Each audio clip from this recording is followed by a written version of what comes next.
Très bien, bonjour, bienvenue sur ma chaîne Sophronerty. Et aujourd'hui, je suis très très heureux et je suis vraiment honoré de recevoir Saverio Tomasella. Bonjour Saverio.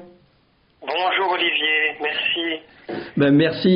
Merci à vous. Alors, vous êtes psychanalyste, docteur en psychologie et surtout spécialiste de la sensibilité élevée.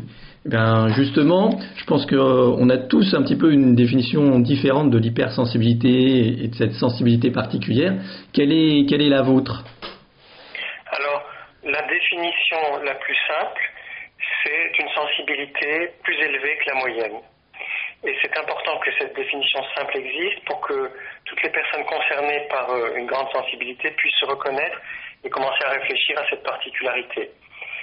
Au-delà de cette définition, donc une sensibilité plus élevée que la moyenne, il y a 5 grandes caractéristiques qui peuvent définir la sensibilité élevée. La première, c'est beaucoup de sensations. On va parler par exemple d'hyperesthésie, des sensations très fortes, que ce soit au niveau visuel, auditif, olfactif, et tactile aussi, donc les personnes qui ne supportent pas la lumière ou l'excès de lumière, des personnes qui ont du mal avec le bruit, les environnements où il y a beaucoup de bruit, les personnes qui sont gênées par les odeurs, et puis des personnes qui vont être très sensibles au niveau de la peau, et notamment qui ne vont pas supporter certaines matières ou les étiquettes dans les vêtements, etc. Donc ça, c'est le premier axe qui est l'axe des sensations. Après, il y a l'axe des émotions. Les personnes très sensibles ont des émotions intenses et elles ont aussi des émotions très variées, plus variées que le reste des autres personnes. Et ça peut créer un décalage avec leur entourage qui ne va pas comprendre ni l'intensité des émotions, ni la subtilité de ces émotions, leur variété. Le troisième axe, c'est un axe mental ou cognitif.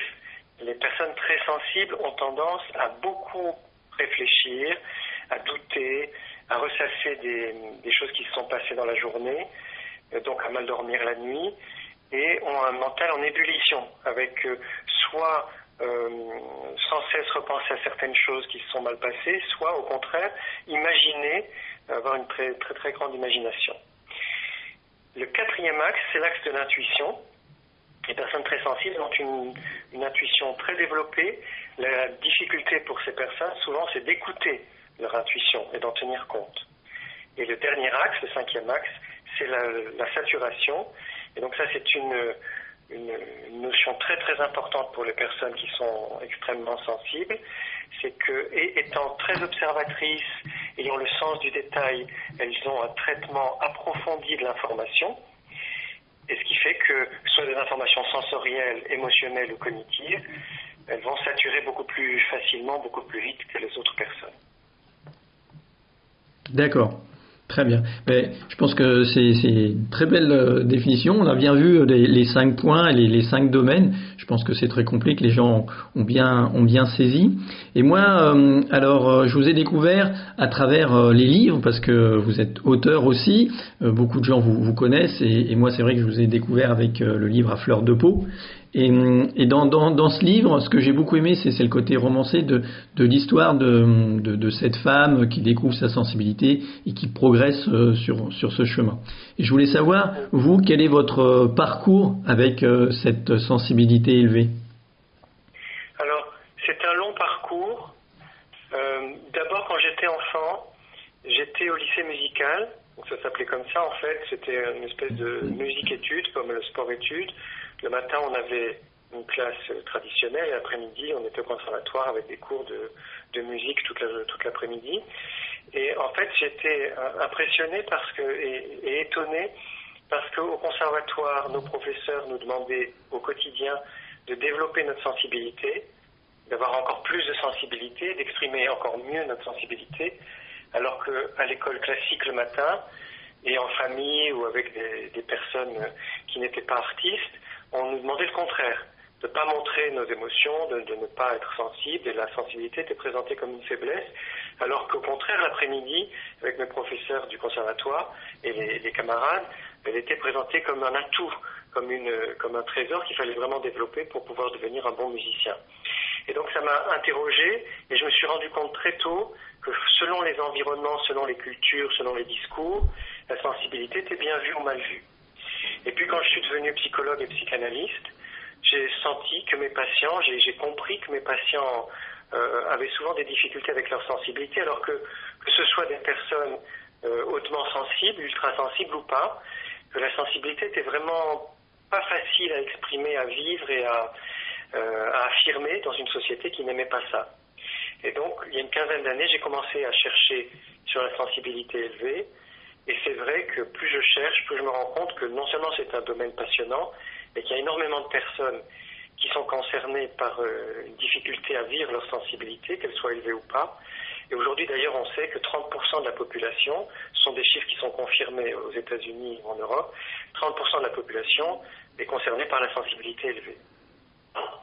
Oui, parce que c'est vrai que cette sensibilité élevée, c'est comme vous le disiez au départ, c'est une sensibilité plus importante, plus perçue par la personne. Et ça, il y a aussi des degrés. On peut être plus sensible, hypersensible, ultra sensible, et tout ça, c'est vrai que ça englobe beaucoup de personnes. Voilà, exactement.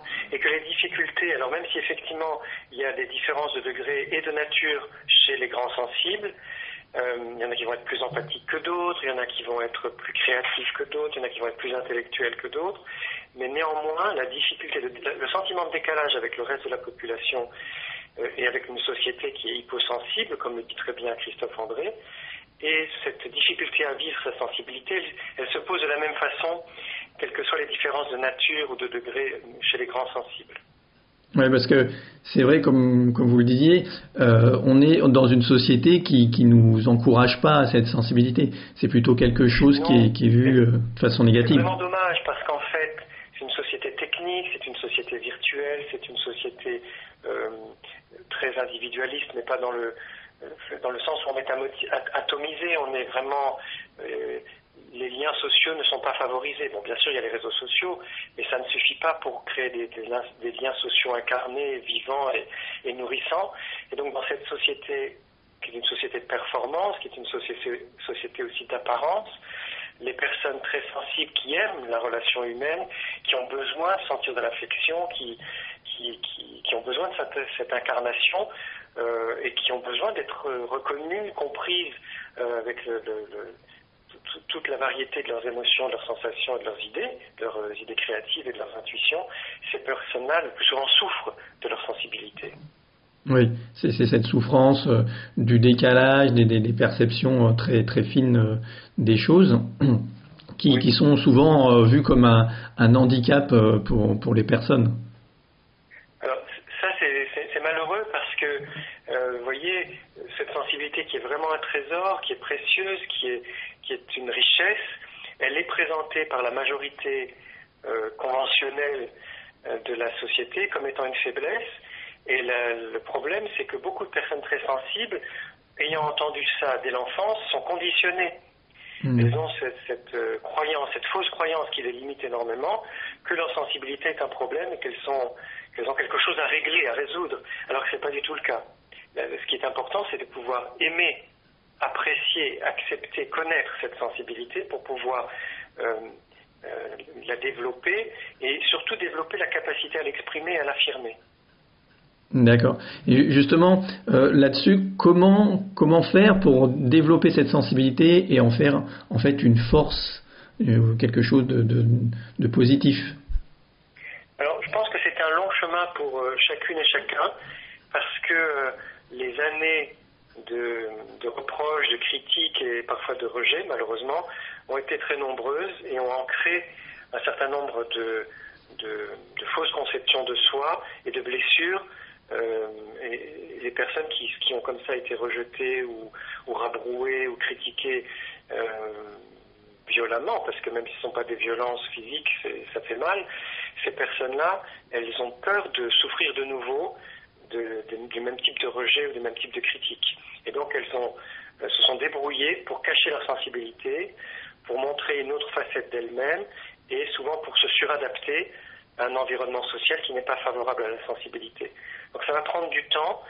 Alors c'est par étapes, chacune et chacun trouve les étapes qui lui correspondent le mieux. Mais disons que, en gros, c'est d'abord reconnaître que je suis très sensible. Alors, on va dire hypersensible, ultrasensible, hautement sensible, peu importe, mais reconnaître que je suis très sensible. Puis, accepter, malgré tout ce qu'on m'a dit depuis mon enfance, accepter que cette sensibilité est vraiment mon trésor, elle est ma ressource, elle est un atout, un tremplin qui va me permettre de rebondir et de faire au mieux, de m'exprimer au mieux, de vivre au mieux dans cette vie qui est la mienne, dans cette existence qui est la mienne. Et ça, c'est vraiment difficile de passer à l'idée que c'est bien d'être sensible, que c'est bon, que c'est quelque chose de valable et qui vaut la peine. Donc ça, c'est une deuxième étape. Après, il y a une étape encore fondamentale qui est de connaître cette sensibilité. Comment je suis, moi, avec ma sensibilité, comment je suis quand j'observe, comment je suis quand je suis fatigué, comment je suis quand j'ai des émotions, comment je suis quand j'ai des intuitions, est-ce que je les écoute ou pas, quels sont les signaux que je peux recevoir dans mon corps que je commence à saturer, et comment ça se passe quand je suis seul, et comment ça se passe quand je suis avec des personnes proches, comment ça se passe aussi quand je suis avec des personnes que je connais moins. Parce que ce sont des situations très différentes pour les personnes très sensibles. Cette connaissance de soi, elle va permettre de ne plus avoir peur, de ne plus appréhender sa sensibilité, se dire, bah tiens, moi je suis comme ça dans telle circonstance. Et après, quatrième étape, c'est comment je fais avec ma sensibilité que je connais de mieux en mieux pour bien la vivre, à quel rythme, par exemple, j'ai besoin de pause, parce que la saturation demande forcément des pauses. On ne peut pas, quand on sature, continuer à s'exposer à la foule, au bruit, à une réflexion, à d'autres émotions, si déjà il y a un trop-plein de tout ça en nous. Donc, à quel rythme j'ai besoin de prendre des pauses, de quelle façon je travaille le mieux, quels sont les amis qui me comprennent et qui sont capables de me soutenir. Toute cette recherche sur soi qui permet de se rendre compte comment on peut mieux vivre avec sa sensibilité, qui est finalement quelque chose de très concret, mais qui est personnel, c'est-à-dire qu'il n'y a pas de grande solution qui pourrait convenir à tout le monde, à part le fait de faire des pauses, de se reposer quand vraiment on sature. Chacun va trouver ses solutions. Par exemple, dans l'histoire de Flora, d'un fleur de peau, elle fait de la méditation et du yoga. Il y a des personnes très sensibles qui n'aiment pas la méditation, qui n'aiment pas le yoga, qui vont donc préférer la danse. Il y a des personnes qui n'aiment pas l'immobilité et qui expriment leur sensibilité par la danse, le chant, le théâtre, la peinture, l'écriture. Chacun va trouver, ou la marche en forêt, etc. Donc ce qui est bien, c'est que plus je me connais dans ma sensibilité, comment je fais pour vivre cette sensibilité au quotidien, quelles sont aussi les difficultés que je rencontre avec les autres, plus je vais pouvoir trouver mes propres solutions. Oui. D'accord. Merci pour ces étapes. Donc, déjà se reconnaître en tant que sensible, accepter ça, et puis découvrir qui on est vraiment, parce qu'on est tous différents, tous uniques, et même dans cette sensibilité. Alors, il y aurait peut-être une cinquième étape après tout ce long chemin, quand vraiment on commence à se sentir bien avec sa sensibilité, qu'on sait comment faire. C'est maintenant, je vais oser l'affirmer. C'est pas la peine de dire à tout le monde je suis hypersensible ou ultrasensible ou très très sensible trop tôt, parce que sinon c'est prendre le risque de nouveau avoir des critiques, des rejets, des dévalorisations. Mais en revanche, quand on a fait tout ce long chemin et qu'on se sent à l'aise avec sa sensibilité, qu'on se sent bien avec elle, là, on peut affirmer avec fierté qu'on est très sensible et que probablement c'est une chance non seulement pour soi, mais pour ses proches, et peut-être, moi j'y crois, et on est plusieurs chercheurs à y croire, une chance pour la planète, c'est-à-dire dans un monde qui tarde à prendre conscience des enjeux, notamment du climat, de l'écologie, mais aussi de meilleures relations entre les êtres humains. Les personnes très sensibles, elles ont spontanément cette bienveillance, cette empathie, cette écoute de l'autre et de la nature, qui fait que, à mon avis, les grands sensibles, ce sont des locomotives pour l'amélioration du monde dans lequel on vit. Ouais, je suis parfaitement d'accord. Je partage cette conviction. Et puis, l'affirmation de soi, voilà l'étape ultime en tant que sensible. Et justement, vous parliez de Flora, l'héroïne du livre. Mais moi, je suis un homme sensible, hypersensible, enfin avec une sensibilité plus développée et comme vous. Et du coup, quelles sont les particularités pour un homme justement qui est sensible, émotif? Quelle est la particularité pour un homme? Parce que souvent on attribue ça plus au côté féminin, que la femme soit émotive, soit sensible, c'est plus accepté, alors que pour l'homme, eh bien dans nos sociétés, c'est un peu plus compliqué. Oui, c'est très important. Alors déjà, précisons qu'il y a autant d'hommes que de femmes qui sont très sensibles, hypersensibles, ultrasensibles. La sensibilité élevée concerne autant les garçons que les filles, les hommes que les femmes, et c'est très important de le dire, parce que sinon, de nouveau, ça pourrait être récupéré d'une certaine façon, comme vous voulez le dire, et on pourrait dire la sensibilité, c'est les femmes qui sont très sensibles. Voilà, c'est pas le cas du tout. Donc nous, les hommes, nous avons une difficulté supplémentaire qui est de nous faire reconnaître, accepter en tant qu'hommes sensibles ou en tant qu'hommes très sensibles. C'est-à-dire que pendant longtemps, dans une culture... Alors ce n'était pas du tout le cas au XVIIe et XVIIIe siècle où les hommes devaient être sensibles, devaient pouvoir pleurer, exprimer leurs émotions. La sensibilité était la qualité majeure, la qualité la plus valorisée dans la culture européenne. Et tous les écrits en français, en allemand, en anglais, dans d'autres langues, prouvent que les hommes, donc masculins, pas simplement les êtres humains, devaient pouvoir pleurer, exprimer leur sensibilité, sinon ils n'étaient pas considérés comme des êtres humains. Donc ça c'est très important. Qu'est-ce qui s'est passé? C'est qu'au 19e et 20e siècle, avec les différentes révolutions industrielles, la mécanisation de la société, le développement des technologies, s'est développée une autre culture en fait, qui est une culture de la non-sensibilité, où on a considéré que la sensibilité était soit inintéressante, soit une faiblesse, soit un problème. Et aujourd'hui, on arrive à la fin de cette civilisation finalement déshumanisée, qui arrive à ses limites, parce que justement, les gens sensibles sont la preuve que l'être humain a besoin de s'épanouir dans une société qui respecte la sensibilité. Donc pour nous les hommes, c'est important de reconnaître que même si cette culture qui ne date que de 2 siècles, qui n'était pas là avant, dévalorise la sensibilité et associe sensibilité et féminin, ou sensibilité et femme, c'est une société, une culture qui se trompe. Et que nous, en tant qu'hommes, nous pouvons être sensibles, nous pouvons être fiers de cette sensibilité, nous pouvons l'exprimer et nous pouvons l'affirmer. Alors ça, c'est un très long chemin parce que souvent, ça a été mon cas quand j'étais petit garçon, on m'a interdit de pleurer en me disant que les garçons, les hommes ne pleuraient pas. Et donc j'ai réussi, puisque ça m'a été répété souvent, j'ai réussi à partir de 5-6 ans à ne plus pleurer du tout. Et j'étais bien embêté quand je suis devenu adulte parce que je n'avais plus aucune possibilité de pleurer. Donc grâce à mes thérapies, aux différentes thérapies que j'ai faites, j'ai pu retrouver les larmes, j'ai pu retrouver l'expression de ma sensibilité. Et donc je pense que pour beaucoup d'hommes, ça va être la même chose, plus ou moins, chacun avec son histoire et sa famille, mais que nous avons besoin de retrouver toutes les capacités que nous offre notre sensibilité humaine, y compris de pleurer, et de montrer qu'à certains moments, ça ne va pas, on est triste, ou on en a ras-le-bol, ou on est abattu, et que ça n'est pas grave, on peut être un homme qui pleure, un homme qui est triste, un homme qui est abattu, ça ne change rien du point de vue de notre masculin, c'est simplement une des facettes de notre sensibilité, de notre humanité. Et donc moi je ne peux qu'encourager les hommes à bien vivre leur sensibilité, à l'affirmer, à prendre le temps de la retrouver, et à ne pas avoir peur de l'exprimer en public, que ce soit rire, se mettre en colère, pleurer, exprimer sa joie, dire qu'on se sent mal à l'aise, dire qu'on a peur. C'est pas parce qu'on est un homme qu'on ne peut pas avoir peur. Tout ça, c'est important que nous, les hommes, nous l'affirmions, y compris en public. Très bien. Encore une fois, oui, je trouve que c'est vraiment ça, valoriser cette sensibilité et nos émotions.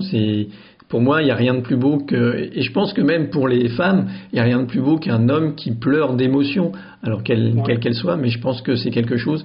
Et de toute façon, c'est ce qui nous relie, en fait, entre humains. Moi, je trouve que c'est ce qui nous relie entre humains, et que quand on exprime sa sensibilité, ses émotions, forcément l'autre, il est touché, et il l'aperçoit. Il est touché, et il est encouragé aussi à le faire. Oui. Ce qui fait, comme vous le dites, les relations sont beaucoup plus riches, elles sont beaucoup plus intéressantes, elles sont beaucoup plus motivantes, parce qu'il y a de l'émotion qui circule et qu'on est dans de l'authenticité. Merci. Et donc je pense aussi que c'est important que maintenant, petites filles et petits garçons, on les laisse tranquilles avec leurs émotions et au contraire, on les encourage depuis tout petit, autant en famille qu'à l'école et ailleurs, à vivre et exprimer leurs émotions. Ouais, très bien. Les enfants, c'est vrai que l'éducation, apprendre à nos enfants à ne pas taire leur sensibilité, leurs émotions, c'est vraiment une chose pour moi qui me tient à cœur. Oui. Alors, quelles sont les clés que vous donneriez pour mieux vivre ces émotions? Alors, je crois que c'est très simple, et on parlera peut-être après de la question du traumatisme, puisque j'ai vu sur votre site que vous traitiez aussi les traumatismes. Oui. Et d'abord, dans les cas les plus courants, en fait, l'émotion, c'est très simple. Comme vous le dites, c'est beau. Une émotion, c'est beau. L'émotion, c'est une messagère. C'est-à-dire, c'est un mouvement corps-âme, ou corps-esprit, comme on veut. C'est un mouvement de l'être entier qui vient nous apporter une information. Quelque chose me touche, quelque chose m'affecte, et quelque chose vient me dire ce qui se passe pour moi là dans cette situation avec telle ou telle personne. Donc l'émotion, c'est une hôtesse bienvenue. C'est une personne qu'on accueille parce qu'elle a quelque chose à nous dire. Et beaucoup de traditions, que ce soit le bouddhisme, beaucoup de chamanisme et le bon sens, c'est simplement de se dire tiens, qu'est-ce que je ressens là? Qu'est-ce qui se passe pour moi? Je suis triste, ou je suis en colère, ou j'ai honte, je me sens mal à l'aise, je ressens de la jalousie ou de l'envie, au contraire j'ai beaucoup de joie, beaucoup d'excitation, ou j'ai peur, je ressens quelque chose qui me tend, etc. Que tout ce que nous ressentons, nous l'accueillons, parce que nous nous sommes rendus compte, non seulement nous les praticiens en thérapie, mais aussi par des recherches sur le cerveau, que en fait, notre corps est capable de traiter une émotion en 2 à 3 minutes. Alors, 2 minutes, ça peut paraître long, mais en fait, c'est pas si long que ça.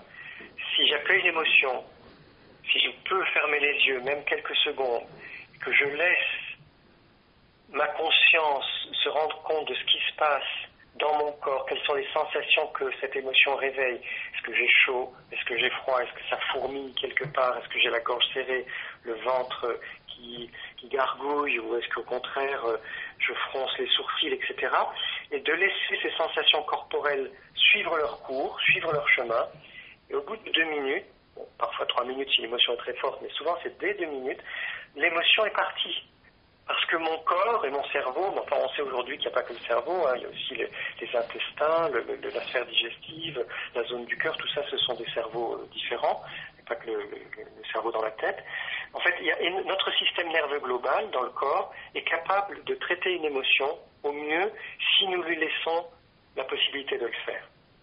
Donc l'idée c'est de prendre le temps d'accueillir l'émotion et de sentir le chemin qu'elle fait dans le corps. Si ça ne suffit pas, à un autre moment quand on est calme ou le soir à la maison, on peut reprendre en imagination, en visualisation la situation qui nous a provoqué une émotion et de nouveau laisser à cette émotion lui laisser faire son chemin dans le corps. Et puis on va comprendre, tiens, là j'ai senti telle chose parce que telle personne m'a dit cette phrase-là et que ça m'a fait penser à un souvenir ou à une situation difficile, ou au contraire ça m'a fait plaisir ou ça m'a gêné, etc. C'est-à-dire qu'en prenant le temps d'accueillir l'émotion, on va aussi comprendre ce qu'elle vient nous dire. Et ça c'est précieux parce que ça, justement, ça enrichit la connaissance que nous avons de nous-mêmes. Donc moi ce que je dirais c'est accueillir les émotions. Alors après, ce qui est compliqué, et ce qui va souvent être le cas pour les personnes très sensibles, c'est l'association des émotions. À la limite, une seule émotion à la fois, ça va encore. Mais comme on s'est rendu compte que les personnes très sensibles associent librement, très facilement, très spontanément, que ce soit des sensations entre elles, des émotions entre elles, ou des idées entre elles, ou des émotions avec des idées, etc., il est possible que quand je ressens quelque chose, surtout quand je suis en public, quand je ne suis pas tout seul, ou avec des personnes très proches qui me connaissent bien, quand je ressens quelque chose, il est possible que je les associe à d'autres émotions, d'autres souvenirs, ou des idées agréables ou désagréables, et que là, ça devienne difficile à vivre. Donc, dans ce cas-là, si on sent qu'on associe souvent des émotions à quelque chose qui est difficile à vivre, je conseille vivement de faire une thérapie, à la sophrologie. Vous êtes sophrologue, c'est vraiment un moyen thérapeutique extraordinaire pour bien vivre ses émotions, les accueillir et les comprendre. Sinon, ça peut être l'hypnose, ça peut être le MDR, ça peut être des thérapies différentes, mais en tout cas, s'engager dans une démarche ou la gestalt thérapie, qui est très bien aussi pour les émotions, mais s'engager dans une démarche qui permet de se connaître, de se comprendre, de mieux vivre qui on est avec ses émotions. Oui, vous avez parfaitement résumé mon travail, ce que je fais, ce que j'aime faire pour accompagner les gens là-dessus. Je pense que c'est vraiment ça. Et pour rebondir sur ce que vous disiez tout à l'heure sur la saturation, je pense que souvent le premier symptôme que les gens, c'est cette saturation, et le travail sophrologique permet effectivement de diminuer, de vivre au mieux cette saturation très rapidement. Oui, exactement. Et ça c'est une des clés majeures pour les personnes très sensibles, c'est de trouver comment repérer la saturation, comment elle vient, dans quelles circonstances, la repérer de plus en plus tôt pour justement ne pas arriver à une saturation insupportable, et trouver des moyens thérapeutiques qui permettent de l'alléger et puis de la défaire, de retrouver un état de calme profond sans saturation. Ouais. Alors je voulais parler un tout petit peu du traumatisme parce que ça complique la donne. Il y a dans les origines de la sensibilité élevée soit l'environnement culturel, soit l'histoire personnelle, soit le fait que la sensibilité a été extrêmement valorisée dans l'enfance. Il y a des familles d'artistes comme ça qui va donner des enfants extrêmement sensibles mais qui vont se trouver en décalage avec d'autres enfants et d'autres familles, ou au contraire des familles qui ne supportent pas les émotions, qui les vivent mal ou qui n'acceptent pas l'expression de la sensibilité, qui là vont créer une difficulté à vivre cette sensibilité, à l'exprimer. Mais une des sources qu'on a repérées autant en Amérique du Nord qu'en Europe, ce sont les traumatismes. Les traumatismes, que ce soit des petits traumatismes répétés comme des maltraitances durant l'enfance ou l'adolescence, ou du harcèlement quand on est adulte, ou des gros traumatismes, des catastrophes, etc., vont créer de fait une hypersensibilité. Alors ça se joue à niveau hormonal, à niveau cérébral, ce serait un peu long à expliquer, mais en tout cas ça crée une hypersensibilité. Et là, on a vraiment besoin, les personnes qui ont vécu malheureusement des traumatismes, ont vraiment besoin de s'engager dans un parcours thérapeutique pour guérir le plus possible de leur traumatisme et de ne pas être dans ce côté à vif, ce côté d'être toujours en alarme sur le qui-vive, qui les rend ultra sensibles et qui les rend la vie parfois difficile.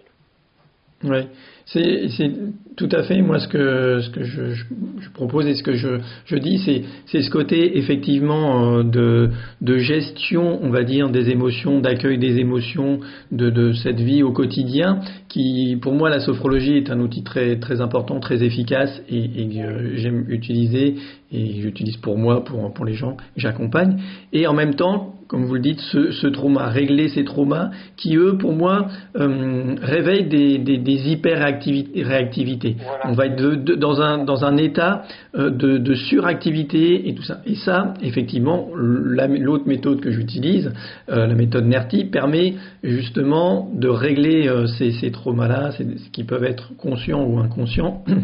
La plupart du temps même inconscients, et c'est ce qui est intéressant, d'où l'intérêt de cette association des deux. Oui, et c'est d'autant plus important que beaucoup de personnes très sensibles, les hypersensibles qui ont beaucoup de mal à vivre leur sensibilité élevée, non pas seulement à cause du décalage avec une société qui accepte mal la sensibilité, mais du fait de leur surréactivité, de ce côté très très à vif, ont tout intérêt à vraiment s'engager dans une démarche thérapeutique pour mieux vivre leur sensibilité, parce que sinon elle est entravée, elle est parasitée par leurs anciens traumatismes, et elle est mêlée à de la souffrance. Il n'y a aucune raison que notre sensibilité soit continuellement mêlée à de la souffrance. Si je me fais rejeter ou critiquer ou moquer, oui, je vais souffrir sur le coup, mais ces personnes-là, elles ont des souffrances complètement engrammées et intriquées à leur sensibilité, et ça c'est dommage de vivre comme ça. Il vaut mieux vraiment s'engager dans un chemin de libération des traumatismes. Mmh. Très bien. Est-ce que vous souhaitez rajouter quelque chose, dire autre chose pour les personnes qui nous écoutent? Simplement, moi je souhaite que toutes les personnes très sensibles nous soyons de plus en plus solidaires entre nous, empathiques, bienveillants, soutenants, et que nous puissions nous soutenir dans toutes les situations où nous nous reconnaissons, que ce soit en entreprise, à l'école, et quand je dis école, c'est de la maternelle à l'université, dans les administrations, dans les transports, dans certaines rencontres, conférences, etc., ou sur les réseaux sociaux, qu'il y ait une espèce de chaîne de l'amitié, de farandole de solidarité qui se crée entre toutes les personnes très sensibles pour que nous puissions créer ce que j'appelle la révolution sensible. C'est pas d'aller dans les rues, encore qu'on peut faire de la farandole dans la rue, pourquoi pas, on pourrait faire des fêtes dans les rues, c'est sympathique, mais ce que je veux dire c'est que puisque nous sommes 30%, c'est-à-dire presque une personne sur 3 à être très sensible d'une façon ou d'une autre, que nous soyons vraiment solidaires, que nous nous soutenions pour que la sensibilité soit de plus en plus accueillie, acceptée, valorisée, bien vécue, et qu'elle soit vraiment notre atout, ce qui nous permet de créer, d'être intuitif et j'y crois parce que je suis un utopiste convaincu, vraiment créer un monde nouveau, un monde meilleur que nous méritons et que nos enfants méritent. Très bien. J'invite les gens à venir dans cette utopia, dans cette révolution sensible, et déjà, dans les commentaires, et tout ça, de se présenter et dire que voilà, ils sont sensibles. Je pense, comme on voyait tout à l'heure, c'est la première étape déjà de prendre conscience qu'on est sensible. Alors allez-y, faites cette démarche-là. Vous allez voir, on est nombreux en fait, et puis on va pouvoir effectivement se rassembler, partager et vivre des choses magnifiques ensemble. Voilà, je vous remercie. C'était très enrichissant. Merci. Merci beaucoup. Et puis, à peut-être une prochaine fois. Merci beaucoup, Olivier. Merci à vous. Et puis, à bientôt. Au revoir.